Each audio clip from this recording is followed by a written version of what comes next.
Hi friends, তো আমার হাতে যেটা রয়েছে এটা হলো ইমপ্লিসিটি ইনসেক্টিসাইড। সো এই ইমপ্লিসিটি এটা কিন্তু পারিজাত কোম্পানির একটি কীটনাশক। সো এই ইমপ্লিসিটি এই কীটনাশকটি সম্পর্কে পুরো ডিটেলস আলোচনা করব আজকের এই ভিডিওতে। যেমন এই কীটনাশকটির মধ্যে কোন কোন টেকনিক্যাল কন্টেন্ট রয়েছে, আর এর মোড অফ অ্যাকশন কী, অর্থাৎ এটা কিভাবে কাজ করে, ঠিক আছে। আর স্পেশালি এই কীটনাশকটি আমরা কোন কোন কীট পোকার জন্য ব্যবহার করলে সবচাইতে ভালো রেজাল্ট পাবো, ঠিক আছে। এর ডোজ এবং প্রাইস সম্পর্কেও ধারণা দেবো।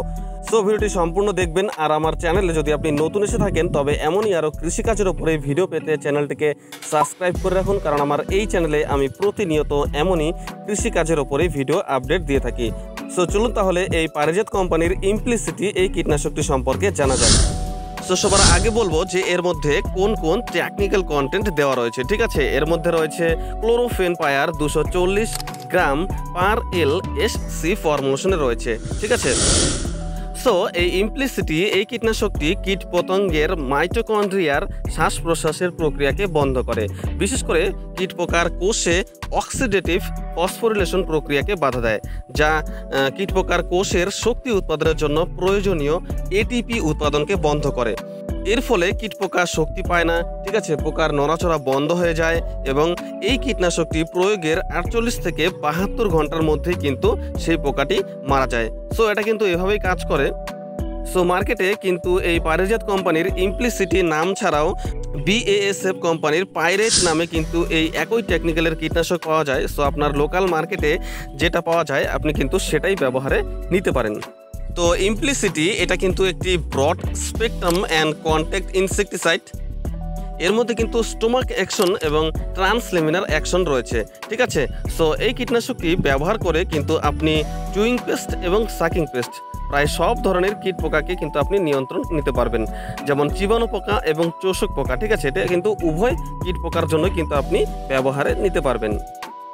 সো স্পেশালি যে সমস্ত কীট পোকার ওপরে এর ভালো রেজাল্ট রয়েছে, যেমন বেগুনের শুট অ্যান্ড ফ্রুট বোরার এবং মাইটসের জন্য ব্যবহার নিতে পারেন, ঠিক আছে।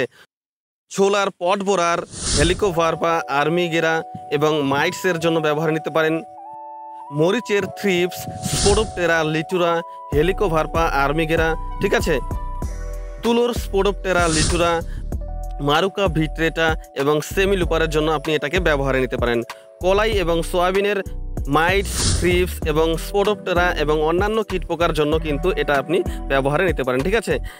সো এর ডোজের কথা যদি বলি তাহলে পরে এই সমস্ত ফসলে এই কীট পোকাগুলির জন্য যদি আপনি ব্যবহার করেন তাহলে পরে 85 ml পার একর ডোজ হিসাবে ব্যবহার নিলে পরে কিন্তু আপনি এর ভালো রেজাল্ট পেয়ে যাবেন। এবং মার্কেটে কিন্তু 85 ml, 170 ml, 340 ml, 500 ml এই সমস্ত প্যাকিং কিন্তু মার্কেটে সবসময় অ্যাভেলেবেল পাওয়া যায়।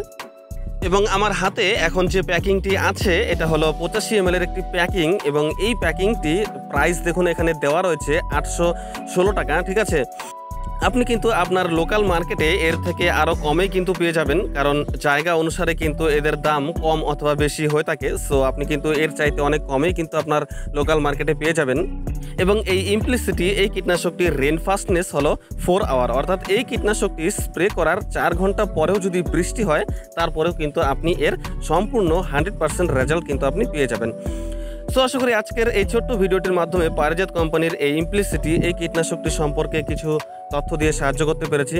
সো ভিডিওটি ভালো লাগলে একটি লাইক করবেন, আর আমার চ্যানেলে যদি আপনি নতুন এসে থাকেন তবে এমনই আরও কৃষিকাজের ওপরে ভিডিও পেতে চ্যানেলটিকে সাবস্ক্রাইব করে রাখুন, কারণ আমার এই চ্যানেলে আমি প্রতিনিয়ত এমনই কৃষিকাজের ওপরে ভিডিও আপডেট দিয়ে থাকি। আর যারা অলরেডি সাবস্ক্রাইব করে নিয়েছেন তাদেরকে আমার অসংখ্য ধন্যবাদ। সো এই শেষ করছি, ফিরে আসবো এমনই আরও একটা নতুন ভিডিও নিয়ে।